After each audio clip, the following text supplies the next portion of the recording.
Chapter 4. Mr. Rochester. 3 months passed. I had not met the owner of Thornfield Hall. Mr. Rochester had not come home. One January afternoon, I went out and I walked towards the road. I was going to the village of Hay. I was going to post a letter in the village. Hay was 2 miles from Thornfield Hall. The day was fine, but it was very cold. I walked quickly, and soon I was near the village. Suddenly, a big black and white dog ran past me. A moment later, a man on a black horse followed the dog. Then I heard an angry shout. The dog ran past me again. It was barking loudly. I turned round. The horse had fallen on the icy ground, and the man had fallen from the horse. I walked towards them. "Can I help you, sir?" I asked. "My horse fell. I've hurt my foot," the man said. The horse stood up. The man tried to stand up too, but he could not stand. He fell onto the ground again. The man was about 35 years old. He was not handsome, but he had a strong face. He had dark eyes and black hair. He was not very tall, but his body was powerful. "I'll bring somebody from Thornfield Hall," I said. "Do you live at Thornfield?" the man asked. "I am the governess," I replied.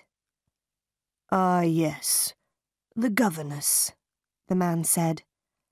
"Help me, please." The man stood up very slowly, and he put his hand on my shoulder. He walked slowly towards his horse.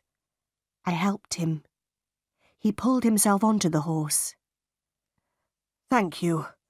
Now go home quickly," the man said. And he rode away. I walked on to the village, and I posted my letter. Then I returned to Thornfield Hall. Bright lights were shining in the big house. I went inside. A big black and white dog walked towards me. It came from the dining room. I had seen the dog before. "Whose dog is that?" I asked a servant. "It's Mr. Rochester's dog," the servant replied. "Mr. Rochester has come home, but he has hurt his foot. His horse fell on some ice." I smiled. The owner of Thornfield Hall had returned. But I did not see Mr. Rochester again that day.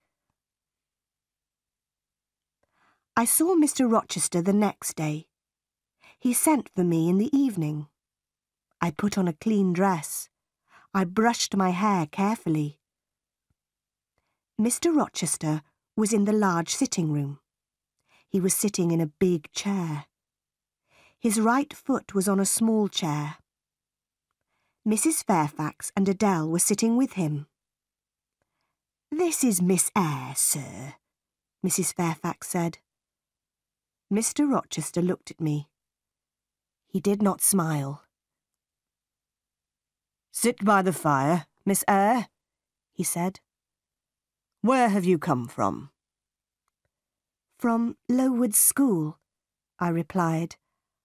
"I was there for 8 years." "8 years?" Mr. Rochester said. "That is a long time. Who are your parents?" "I have no parents, sir," I answered. "They are dead." "But where is your home, Miss Eyre?" Mr. Rochester asked. "I have no home, sir. I have no family," I said. "Why did you come to Thornfield Hall?" Mr. Rochester asked. "I wanted to leave Lowood, sir," I replied. "I put an advertisement in a newspaper. Mrs. Fairfax replied to my advertisement. Yes, I did, Mrs. Fairfax said.